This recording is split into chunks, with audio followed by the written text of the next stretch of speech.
murakoze mwese mugiye kureba ino video cyangwa kumva no makuru ngiye kubagezaho. Ni amakuru cyane cyane arebana n'abantu batuye abaje muri Amerika baciye mu nzira ya Mexico. Ni byiza ko babikurikirana neza bakumva ino information tugiye kubaha kuko irabafasha cyane. No kuvuga iyo babonye iyo bageze inanga muri iki gihugu icyo bakora cyambere na mbere nuko babanza kubafata bakabafunga. Barangiza kubafunga bakabafungura bakabaha igipapuro cyitwa ngo ni file jack star niko bayita cyangwa star. No kuvuga file no kuvuga iyo ngiyo iba ari alien number baba bahaye ariko bakita ngo ni file jacket star.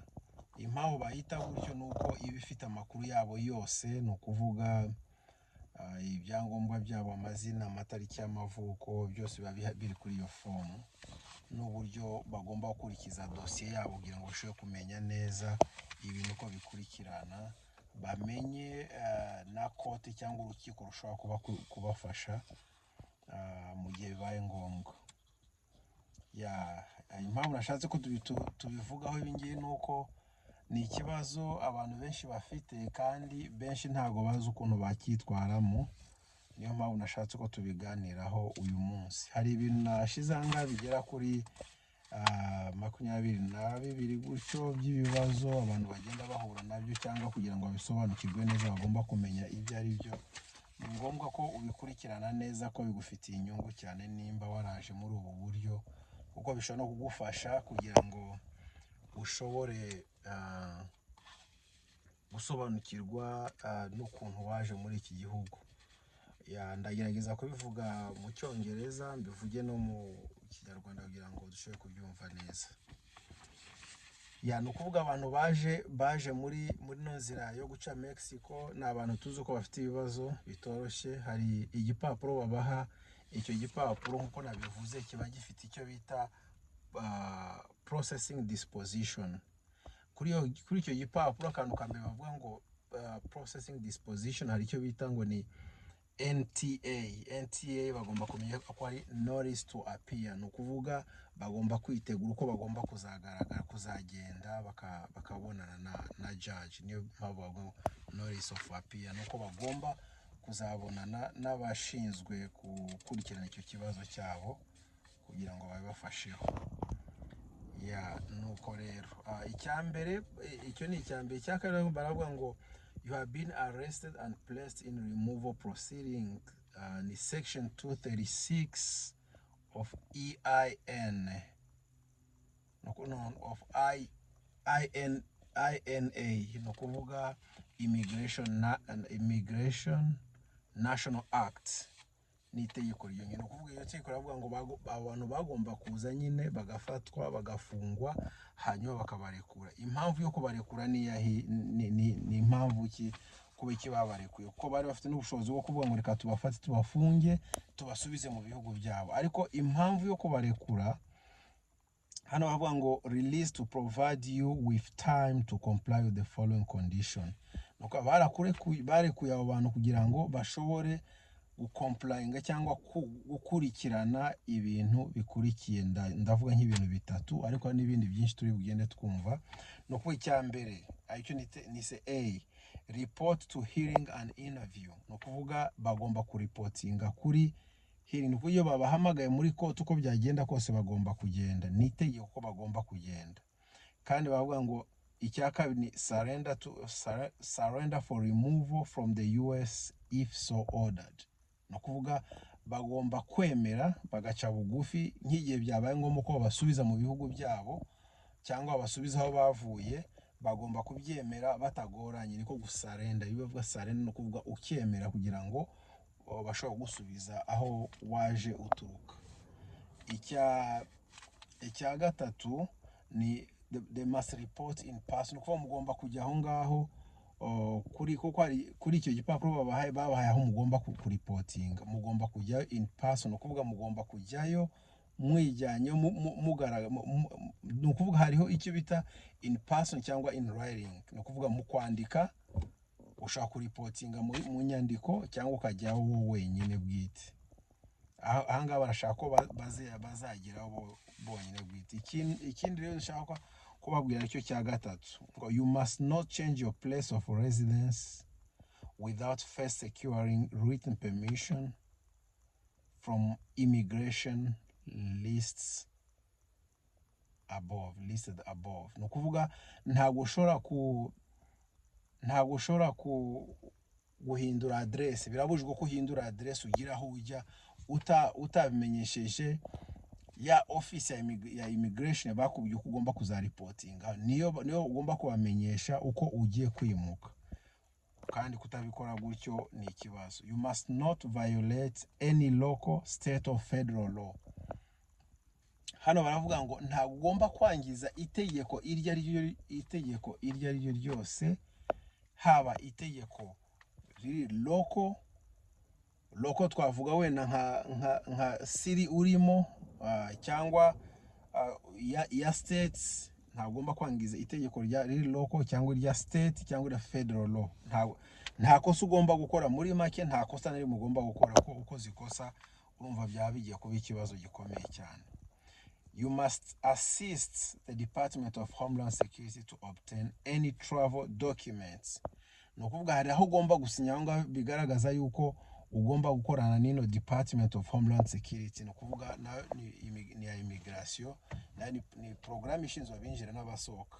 No kuvuga ugomba gufatikanya nabo niba hari igipapuro bashaka kuri wowe cyane kijyana travel document, kijyana urugendo rwawe, ugomba kubibaha. Kandi iyo bikoze gutyo bahita ko bagusinyisha, ugomba gusinya kuri iyo form baguhaye bakurekura, kugira ngo benshi barayisinye. Ikibazo aricyo aho kiri icya gatandatu. Point ya gatandatu nuko urebye neza igihe bafunguye umuntu, abo bantu bafunze, igihe babafunguye babahaye nk'imyaka 5 kugira ngo bashobore bavuze ko mu gihe cy'imyaka 5 nibo bashobora kuzajya kubona na immigration officer cyangwa nako immigration judge cyangwa aba lawyer abo ngabo bashize kubaburanya. Bakunze kubaha imyaka 5 kugira ngo bashobore kwitegura cyane. Kandi ikindi cya 7 rero nicyo bashaka kubamenyesha. No kuvuga abantu byagenze gute kugira ngo bagere muri iki gihugu. They arrived in USA at any time or place other than a designated by Attorney General Attorney. No kuvuga abantu bageze mu gihugu baravuga ngo at any time, no kuvuga ku mwanya cyangwa se ahantu hatandukanye naho leta y'iki gihugu yateganyije ko abantu bagomba kwinjirira. No kuvuga baciye inzira y'amagendo, kandi iyo ngiyo leta y'igihugu ntabwo yigeze iteganya ko binjira.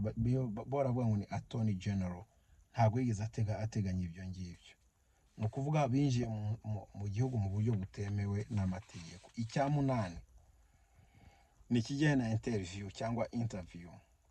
Bavuga ngo ugomba gukora iki? Prove that you should not be removed from the USA based on the charge set forth above. No kuvuga ahangaha icyo bashatse kuvuga ahangaha mu gihe ugiye gukora interview yawe nyuma y'iyo myaka 5, niba ariko uhisemo cyangwa niba ari byo ubona ugomba gukora ibyo ngibyo, ugomba kubagaragariza abo bantu yuko udafite, yuko utagomba gusubizwa mu gihugu cyawe. Ugomba kubagaragariza ko utagomba gusubizwa mu gihugu wavuyemo. Aho ngaho ibyo bashaka kuvuga ni ibimenyetso. Ugomba kuba ufite ibimenyetso bigaragara yuko koko wagize ikibazo ku buryo utasubira mu igihugu cyawe icyo waje uhunga. Hari icyo abo ngabo rero baje inanga uko babita ngo ni respondents, niko babitse. Nuko babandi bagiye baza mu buryo bw'amagendo, niba twavuga gutyo mu nzira za Mexico baza muri Amerika, bakunze kubita ni ba respondents. None hari notice of respondent, no kuvuga ibyo bagomba kumenya cyane.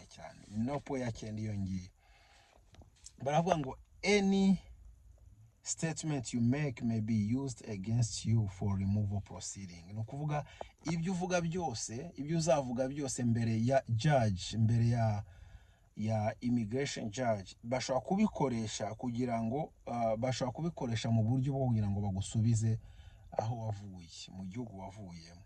No kuvuga ugomba kwitonda iyo uvuze ibintu ubivuge neza, kuko bishobora kugiraho ingaruka, bashobora kubitekerezaho, bagomba gufata umwanya kugira ngo barebe uko bimeze, kandi hanga baravuga ngo bashobora kubikoresha kugira ngo bagusubize mu gihugu cyawe. No kuvuga no kureba neza. Icya 10 rero, icya 10 baravuga ngo notice of removal is an evidence of your alien registration while you are on removal proceeding. You must carry it with you at all time. Notice of removal is an evidence of your alien. No kuvuga icyo bavuga, icyo gipapuro babahaye kuva bafunguwe, abo bantu bagomba guhora bakigenda. Niba ashaka kujya ahantu hariho hose bagomba guhora bakigendana, kuko no kuvuga umwanya wose bagomba kuba bagifite. Ndumva byaba byiza uko banagifotora kugira ngo bajye bakigendana, kuko nicyo kimeze nkaho ari cyo cyabafasha kugira ngo kibamenyekanishe, cyangwa identity yabo, cyangwa identity yabo, niko twabivuga gutyo. Niyo bagomba kuba bafite, ko nta kindi cyangombwa baba bafite uretse iki ngiki. Ni ngombwa ko aho bagiye hose bagomba kugenda bagifite. Icya 11 hari a list of attorneys or organization to represent you has been provided. Urebye kuri iyo form hariho liste y'abanyamategeko cyangwa aba immigration lawyers cyangwa organization cyangwa immigration judges bashobora kugufasha mu kibazo cyawe. Bisobanura yuko niba warageze ahangaha muri iyo nzira y'amagendo, ushobora guhitamo abo ngabo, kuko n'abantu nta mafaranga utanga kuri abo bantu. Ushobora kubahamagara bakagupangira umunsi muzabona nabo, nubwo byatsinda ariko bikagufasha ko bakora mu barabigufashamo kugira ngo bagutegurire dosiye uko igomba kuba imeze. Birumvikana bishobora gutinda byo kubera abangaba bafite za dosiye nyinshi cyane. Abantu benshi baba bashaka kubakoresha kugira ngo gukorana nabo, kuko baba bashaka ibintu bitabafata amafaranga menshi. Urumva abantu benshi bakeneye gukorana nabo. Birumvikana ushobora kubasaba randevu bako bigatinda, bakazayiguha bitinze cyane. Ariko uko niko bimeze, niko bateganyije uko bigomba kuba bimeze. Icya 12 baravuga ngo no hearing will be scheduled earlier than 10 days from the date of this notice. No kuvuga hari twavuze uko babahaye abo bantu imyaka 5 kugira ngo bazashobore kubonana na immigration judge, kugira ngo bazashobore kuburana. Ariko hano baravuga ngo ntabwo ushobora kujya kuburana iminsi 10 mbere, tuvuga earlier than 10 days from the date of this notice. No kuvuga ugomba gutegeza iminsi 10 niba ushaka kuburana vuba, niba ushaka ko dosiye yawe ikura mu nzira vuba, cyangwa uko mbese ujya kuburana kugira ngo umenye nimba bakwemereye gutura muri Amerika cyangwa batakwemereye gutura muri Amerika. Ushobora kubikora, ariko bigomba kuba bitari mu minsi 10 mu gihe uhereye igihe baguhereye ino notice. Ushobora kuba nk'iminsi 10, 12, 13, 11 gutyo, ukomeza iyo ngiyo, nta kibazo, ushobora kubikora. Bisobanura yuko abantu benshi biteguye, ntibategeze ino myaka 5 babahaye. Mushobora kubikorana mbere yaho ngaho. Ariko agatanga ni ngombwa kwitegura ko ntago wapfa kuvuga ngo urajya kubonana n'aba judges cyangwa aba immigration lawyers udafite dosiye yawe ikozwe neza. Ni ngombwa kwikora neza. Hanyuma hano baravuga ngo conduct of hearing. Ugomba kwitwara gute igihe ugiye kuburana muri interview ugiye kuburana. Baravuga hano kuri 13, at time of your hearing you should bring an affidavit or any document that you desire to have considered in connection with your case. No kuvuga muri iki gihe ugiye kuburana ugomba kuba ufite icyo bita affidavit or any document that you desire to have considered. Nuko ugomba kuba ufite affidavit no kuvuga ivuga amakuru yawe, amateka yawe. Affidavit no kuvuga byagenze gute, naje nanyuze ahangaha, naje kubera impamvu iyi ni byagenze gutyo. Ugomba kuvuga amakuru yawe yose niyo affidavit ugomba kuba ufite iyo ngiyo, cyangwa ukaba ufite n'ibipapuro document zishobora gusapotinga case yawe, zigufasha kuri case yawe. Ni ukuvuga hagati aho ugomba kwitegura, si ukuvuga ngo uzicara gusa hanyuma utegereze igihe uwo munsi uzagera kuzajya kuburana kwa immigration judge hanyuma uzagende. Oya, ugomba kwitegura, ugategura dosiye yawe neza, niko bavuze aha ngaha, hanyuma ukazagenda witwaje dokima zose zikenewe. 13 iyo ngiyo. Hanyuma 14, if you wish to have a testimony of any witnesses, you should arrange to bring that witness present with you at the hearing. Ni ukuvuga nimba ufite umuntu ushaka kuzana kugira ngo agufashe asobanure case yawe, azi case yawe uko imeze, ushaka umuntu aza gutangira ubuhamya, ugomba kumuzana uwo muntu kugira ngo aze agutangira ubuhamya aho ngaho. Yani ugomba kureba ukuntu wamuzana kugira ngo aze akuvuganire, agutangira ubuhamya. Nabyo ni byina akantu keza bashize uko abantu benshi bagiye baza muri ubwo buryo, usanga icyongereza batakizi neza, cyangwa se bashobora no kugira n'ubwoba kubera ko bafite ubwoba ko babasubizayo. Ariko bagize umuntu bazana nawe ubavugira case yabo, byarushaho usobanura ibintu byose uko bimeze, cyangwa ubatangira ubuhamya, byarushaho kuba byiza cyane. Icya 15, in the hearing you will be given opportunity to admit or deny any or all the allegation in the NTA, including that you are inadmissible or removable. Ni ukuvuga muri icyo gihe cya hearing, cyangwa mu gihe uzaba ugiye kubonana na judge, ugiye kuburana ku bijyana na case yawe yatumye uzangaha. Ni ukuvuga hano baravuga ngo ufite uburenganzira bwo kwemera cyangwa ukanga ibirego bagushiraho, cyangwa ibyo bakubwiye ushobora kuvuga ngo ndabyemeye cyangwa simbyemeye. Aho ngaho rero judge akubwira ibindi bikurikiraho ibyo bagomba gukora.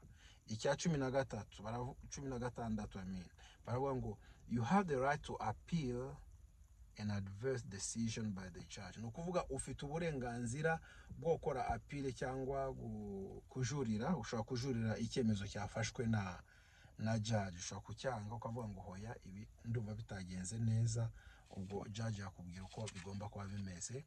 Icya 17 icya 18, you will be advised by the immigration judge of any relief from removal from which you may appear eligible, including the privilege of voluntary departure. No kuvuga ahangaha immigration judge azaguha guhitamo wowe wenyine, cyangwa bagusubize mu gihugu cyawe. Ni ukuvuga uzahitamo ibintu bibiri. Uzahitamo uko bagusubiza mu gihugu cyawe, niyo bafashe icyemezo nk'icyo ngicyo uzahitamo, guhitamo gusubira mu gihugu cyawe wowe wenyine wijyanye, cyangwa bonye bagusubijeyo, uzahitamo kimwe muri ibyo ngibyo. Hanyuma rero ikindi cya 19 ni cya 19 nshaka ko mwumva neza kuko kirafasha abantu cyane. Ni ukuvuga icyo bita ikijyanye n'icyo bita asylum, cyangwa mu gifaransa bakunze kuvuga exile. Ako asylum niyo ikunze gukoreshwa aha ngaha, mu cyongereza bavuga ngo 1 year asylum application deadline. Ni ukuvuga aha ngaha ugomba kubara nk'igihe wagereye muri iki gihugu. Leta yino ibiguhaye umwaka umwe kugira ngo ushobore gufilinga asylum yawe. Ni ukuvuga ushobore gusaba ko uba asylee, urumva umwaka umwe wonyine. Ni ukuvuga nyuma y'umwaka umwe nta burenganzira ubu ugifite bwo kugira ngo ukore asylum yawe. Ikiza cy'ibi ngibi turaza kureba ikiza cy'ibi ngibi nyuma, ndabasobanura. Kuri 19 baravuga ngo if you believe you may be eligible for asylum, you must file a form I-589. Ni ukuvuga nimba utekereza uko ushobora kubona ubuhungiro hanga muri iyo nzira ya asylum, ni ukuvuga ugomba gukora form bita ngo ni I-589. iyo form iravuga ngo application for asylum and for withholding of removal.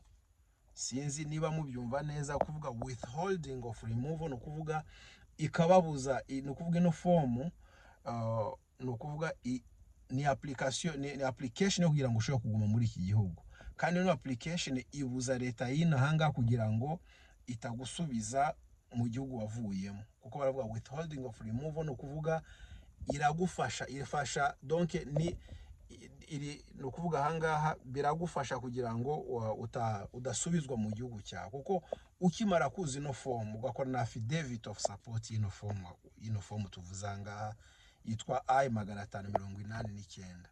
iyo umaze kubikora gutyo biragufasha cyane kugira ngo udasubizwa mu gihugu cyawe, kandi ya myaka bari bavuze imyaka ingahe, imyaka 5 ugomba gutegeza, ntabwo uba ukitegereje iyo myaka, kuko ushobora gukora application yawe ukemerwa mbere yaho ngaho. Niyo mahirwe menshi ahari. Tujye kuri points ya 20 niyo bavuga ngo failure to file that form within 1 year of arrival may bar you from eligibility to, ukuvuga utayikoze iyo form mu gihe cy'umwaka umwe ntabwo uba ugifite uburenganzira bwo kongera kuyikora for applying for asylum. Ushatse kureba ku mategeko y'iki gihugu icyo bita section 208A, hanyuma ukareba 2B, ukareba aho ngaho of ina cyangwa INA niko bavuga. Urebye amategeko wayasoma ukareba ko yagufasha, ko na amategeko ashobora gufasha neza cyane, kuko aragusobanura neza iyo withholding of removal, uko batahita ko bagusubiza mu gihugu cyawe vuba vuba, uko babihagarika kugusubiza mu gihugu cyawe. Point ya 21 iravuga failure to appear fill up the form EOIR 33 no kuvuga 33 whenever you change the address of phone or telephone number.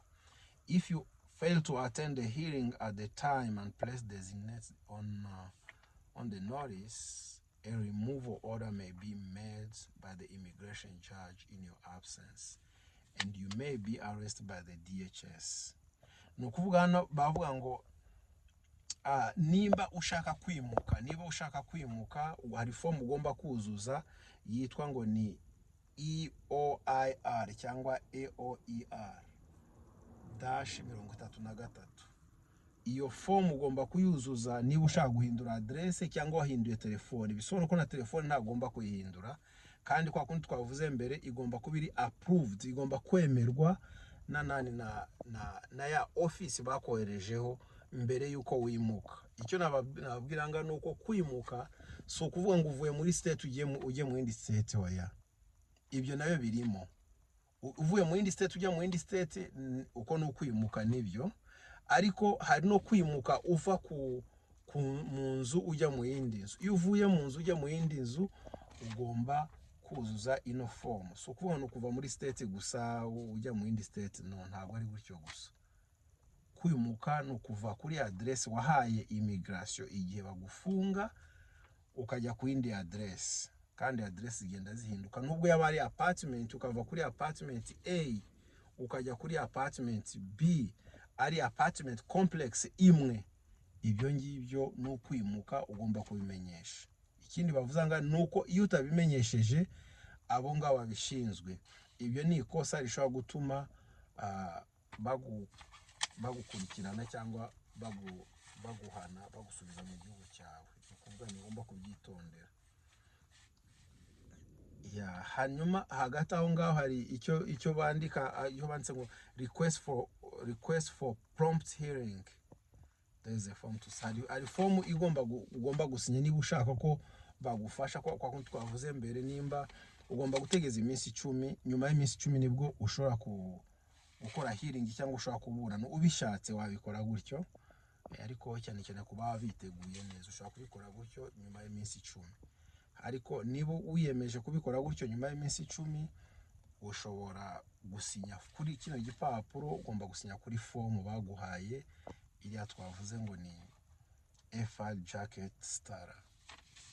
Nuko nguko nizo points nashaka kubabwira izo ngizo, kuko ino information iri ku bantu bose, abantu bose bagiye baza bakiye muri iyo nzira, kuko twavuze inzira itemewe na leta cyangwa na attorney general attorney.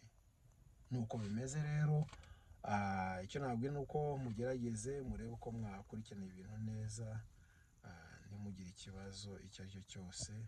Inzira zirahari, ushobora gutegeza imyaka 5, ushobora kubikora nyuma y'iminsi 10, ushobora kugira ngo urebe umenye uko ibyo bihagaze, gukomeza gutinda ino kandi utari gukora, kuko ntabwo uba wemerewe gukora, cyangwa se ugakora ikiriya twavuze ngo ni asylum, ukuza ya fomu bita ngo ni I589. Sa murakoze. Ushatse kureba ino video cyangwa izindi video zose zijyanye n'ibi ngibi, nta kibazo, wajya kuri Paul Ndahigwa official. Paul Ndahigwa official ushobora kubibona aho ngaho. Sasa murakoze, mugire ibihe byiza. Bye.